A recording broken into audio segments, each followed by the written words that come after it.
안녕하십니까? 인조이TV 김윤창입니다.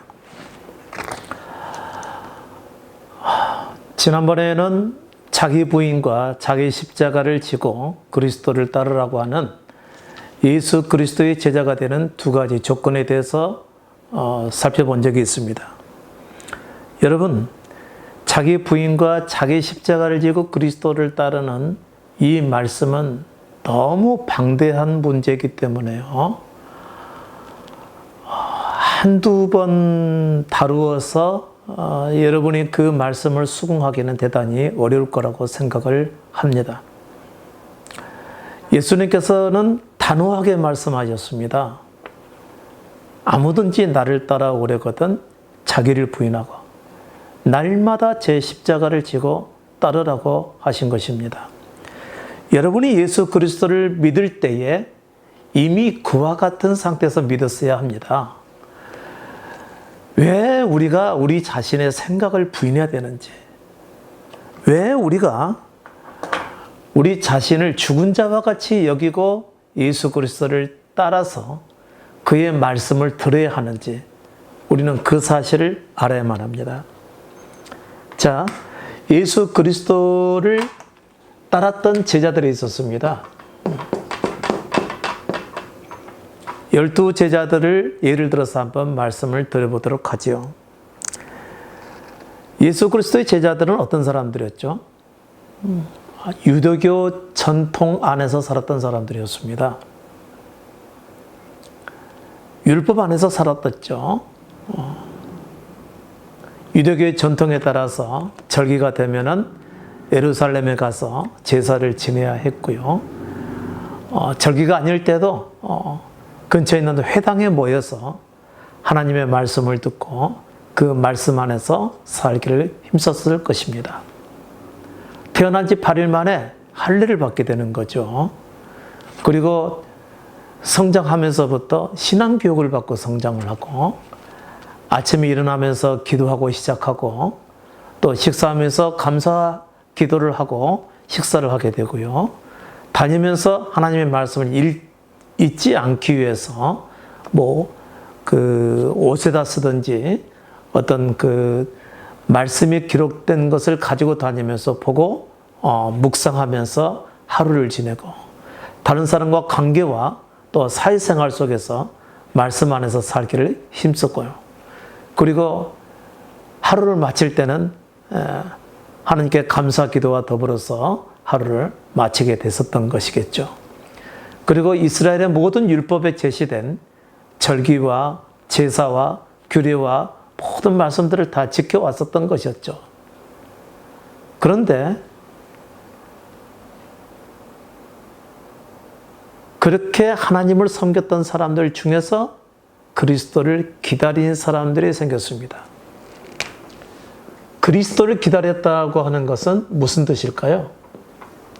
구원자를 기다렸다는 것이죠. 단지 성경에 구원자를 보내주시겠다고 하나님께서 약속하셨기 때문에 구원자를 기다렸던 것일까요? 아닙니다. 하나님의 말씀대로 열심히 살다 보면 우리는 반드시 부딪히는 문제가 있습니다. 말씀대로 살아야 하지만 우리의 존재의 본성이 말씀대로 살지 못하게 한다는 사실입니다. 말씀대로 살고 싶기는 하지만 우리는 우리의 본성에 따라 살게 된다는 것이죠. 이것이 곧 타락한 생명을 가진 모든 사람의 문제입니다. 예수님께서 이스라엘의 가장 존경받는 바리새인들에게 또 서기관들에게 그렇게 말씀을 하셨죠. 너희는 겉으로는 사람들에게 옳게 보이되 속은 방탕과 탐욕이 가득하다고 했습니다. 겉으로는 사람들에게 옳게 보이는 삶을 살고 선한 삶을 살고 남을 사랑하고 하나님을 사랑하고 또 말씀에 순종하는 삶을 살고 그러나 그들의 이면적 삶에서는요, 탐욕과 방탕이 가득하다고 지적을 했던 것입니다. 예수 그리스도께서는 통찰력이 있어서 그랬을까요? 사람을 곁들어 보는 능력이 있어서 그랬을까요? 타고난 모든 사람은 그렇게 살아갈 수밖에 없는 것입니다. 수많은 사람들이 철저하게 선하게 살고자 하는 이유가 뭘까요? 자기 속에서 악을 보기 때문에 그렇습니다. 다른 사람들이, 그 많은 사람들이 바르고 의롭게 살고자 하는데 많은 공을 들이는 이유가 뭘까요? 자기 안에서 불의를 보기 때문에 그렇습니다. 이렇게 살면 안 된다라고 하는 생각이 들 때마다 마음을 다잡고 다시 이보다 더 의로운 삶을 살기를 원한다는 것이죠. 그런데 그런 본성을 가진 사람들이 교회를 가니까 교회에서는 뭘 가져다 주는 것이죠? 보다 더 깊은 선, 보다 더 깊은 의, 하나님의 의, 하나님의 의의 말씀들을 가르쳐 주면 그것을 이루기 위해서 열심을 내게 되는 것이죠. 왜 열심을 내는 것일까요? 그렇지 못한 자기 안에 부정적인 모습을 보기 때문에 그런 것입니다. 어렵게 살아가는 것, 좋은 일이죠. 그러나 계속해서 어렵게 살 수가 있습니까? 계속해서 어렵게 살고자 노력을 한다면 그는 반드시 그 의로운 삶을 살 수 없다는 자기를 발견하게 될 것입니다. 예수 그리스도의 제자들은 하나님의 말씀대로 살았습니다. 하나님의 말씀을 철저히 지키며 살려고 했습니다. 그러나 저들이 그리스도를 기다린 것은 뭐 때문이었을까요? 결코 말씀대로 살 수 없다는 결론에 이르렀기 때문에 누군가가 내 안에서 말씀대로 살게 하지 못하는 나를 내 존재로부터 꺼내서 주지 않냐면, 꺼내주지 아니하면 나는 결코 이 하나님의 거룩한 말씀대로 살 수 없다라는 결론에 이르게 된 것입니다. 그것이 고통스러워서 나다나 이런 무화과 나무 아래서 기도를 하게 된 것이죠. 그 기도를 할 때 그는 뭔가를 보았을 것입니다. 아마 환상 속에서 내가 네 기도를 들었노라. 이제 내가 네게 새로운 길을 제시하리라. 아마 이런 내용이 아니었을까요? 물론 제 추측입니다. 그런데 그리스도께서 네가 무화과 나무 아래서 기도할 때에 보았노라 했을 때 나타나는 그 한마디 말씀으로 당신은 그리스도라고 고백을 하게 된 것입니다. 왜 그랬을까요? 그는 그리스도를 기다렸기 때문에 그런 것입니다. 여러분, 교회 열심히 다니고 말씀 안에 살아가는 것 정말 중요한 일이고 또 필요한 일입니다. 그러나 그걸 통해서 우리가 알게 되는 결론이 있어야 됩니다. 그것은 우리는 결코 말씀대로 살아갈 수 없다라는 사실입니다. 그리스도의 제자들은 그저 예수가 좋아서 믿었을까요? 아닙니다. 말씀대로 살아갈 수 없는 심각한 고민을 하게 된 것입니다. 괴로웠던 것입니다. 여러분, 우리도 주일마다 교회 예배에 참여하면서 가장 먼저 앉아서 드리는 기도가 뭐죠? 주님, 잘못 살았습니다. 라는 그런 고백 아닙니까? 우리는 한 주간 동안도 그와 같은 기도를 없이 예배에 임하기는 대단히 어려운 것이라고 생각을 합니다.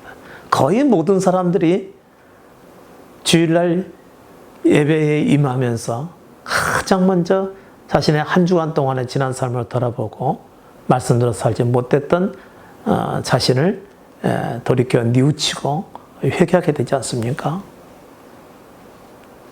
우리는 그런 삶이 적어도 1년만 지속이 된다면 알아야 합니다. 우리는 말씀대로 살고자 하나 결코 말씀대로 살 수 없는 타락한 본성을 지녔다는 사실을 말입니다. 그래서 예수 그리스도는 나는 죄인을 부르러 왔노라고 말씀하십니다. 아니 왜 그 땅에 하나님의 말씀대로 살았던 의인들이 많았지 않습니까? 그런데 왜 세리와 죄인들을 예수 그리스도께서 만나러 다니셨을까요?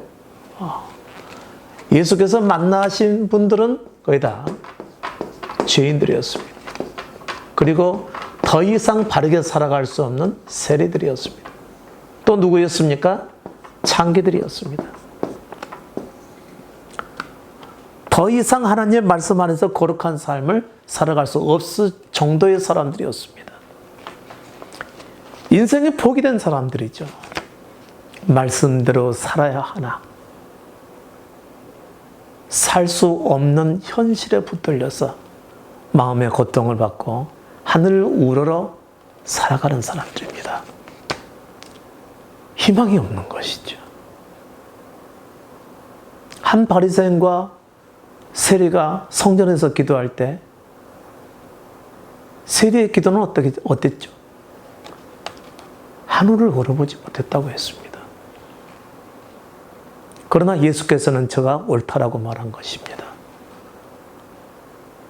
왜 우리는 실수 없이 살아가고 말씀대로 철저하게 살아가고 하나님 뜻에 따라 살아가고 그런 사람이 있음에도 불구하고 예수님께서는 왜 죄인들을 만나러 주실까요?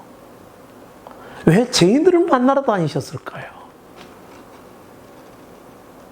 자신들을 어렵다고 생각했던 바리새인들과 서기관들은요, 예수 그리스도를 세리와 죄인들의 친구라고 말했습니다. 같은 동료로 취급을 해버린 것이죠.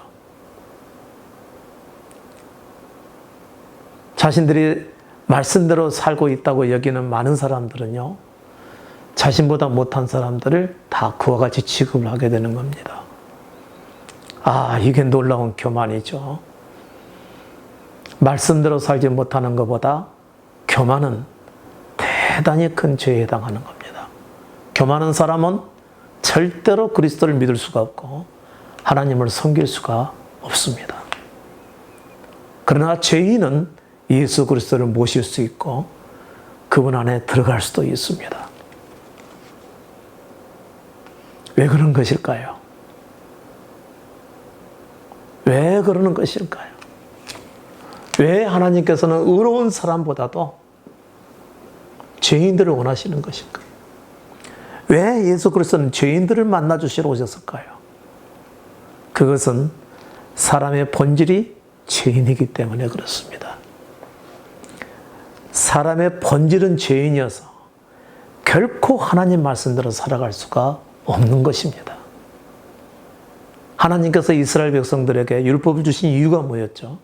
그 율법을 다 지키며 살라는 것이 아니었습니다. 하나님의 말씀은 지킬 수 없다라는 사실을 깨닫고 이후에 그리스도를 보낼 때 그를 믿게 하기 위함이었습니다.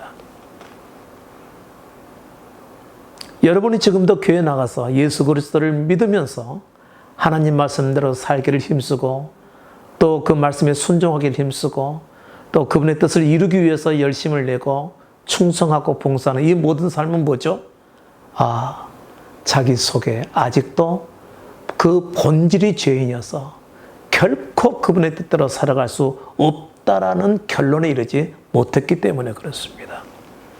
여러분은 예수 그리스도를 믿기는 믿습니다. 그러나 예수 그리스도를 왜 믿는지를 모르고 있습니다. 우리가 왜 우리 자신들을 부인해야 되는 것이죠? 죄인의 본성을 가지고 하나님을 믿고 따르는 삶은 또 다른 죄의 삶이 되기 때문에 그렇습니다. 한국의 교회 역사를 한번 살펴보십시오. 누구나 다 교회를 개척하고 시작할 때는 좋은 마음을 가지고 사랑하고 섬기는 마음을 가지고 시작을 합니다. 얼마나 서로를 위해서 기도해주고 서로 잘 되기를 위해서 또 감싸주고 또 협력해주고 그렇지 않습니까? 교회라고 하는 것이 아마 제2의 천국처럼 여겨질 정도로 참 행복한 곳이었습니다. 그러나 점점 부유해지면서 어떻게 되어가는 것이죠? 그 본성들이 드러나게끔 되어 있습니다. 본래의 죄성들이 드러나게 된 것입니다. 여러분, 제가 한국교회 출신 아닙니까? 한국교회 거의 모든 성도들은요, 자기를 부인하고 자기를 없는 자와 같이 여기서 그리스도를 따르는 사람이 거의 아마 없었을 것입니다. 예수 믿으면 복 받는데, 예수 믿으면 형통한데, 예수 믿으면 가정이 잘 된대, 사업도 잘 되고 행복해진대. 그래서 모든 일이 잘 되고 행복해질 거야. 그리고 천국까지 갈 수가 있대. 우리는 좋아서 예수를 믿었습니다. 우리는 단 한 번도 예수를 믿을 때 자기를 부인해야 된다고 하는 그런 말씀을 들어본 적이 없었습니다. 저 또한 그랬었고 제 주변에 있는 모든 사람들도 다 그랬습니다. 제가 아는 많은 그리스도인들, 제가 아는 많은 우리 목회자님들, 자기를 부인하고 자기를 없는 자와 같이 여기고 죽은 자와 같이 여겨서 그리스도를 따라가는 사람은 없었던 것입니다. 그런데 그리스도의 제자들은 달랐습니다. 말씀대로 살아봤지만 사라지지 않더라. 또 말씀대로 살아보려고 해봐야 되지 않을 게 뻔한데, 그런데 예수 그리스도의 말씀을 들었을 때 무슨 말씀 들었을까요? 자기를 미워하지 않으면 생명을 얻을 수가 없고,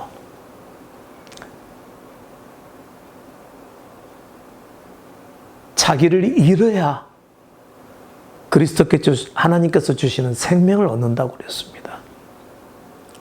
이 말씀 안에서 저들은 복음을 보게 된 것입니다.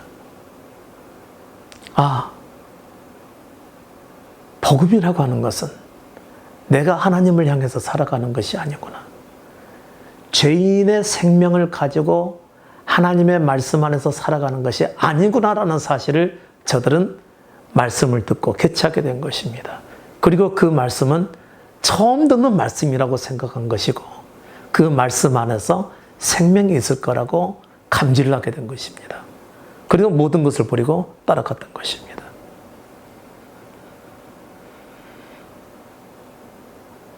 여러분, 그런 식으로 예수를 믿으셨습니까?